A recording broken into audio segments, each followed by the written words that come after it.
mà thôi bây giờ cái đánh khăm cái đánh chập cái đau không mình đánh chập cái đau đấy đánh chập thôi no ta cái đánh cái đau đó nó nó trong vay cái đau hay trong vay cái đau nó cái đau trong vay của này à rồi cái nó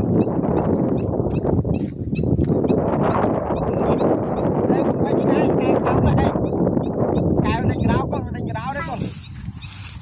đánh cái đau con đánh cái đau hổ đánh cái đau trong vay cái đau mình lại trong vay cái đau rồi cô mới cái đau chạy chạy đấy lên cái đấy chứ rồi cái con hổ cái đau lên đây thôi đấy nó cái đau hút không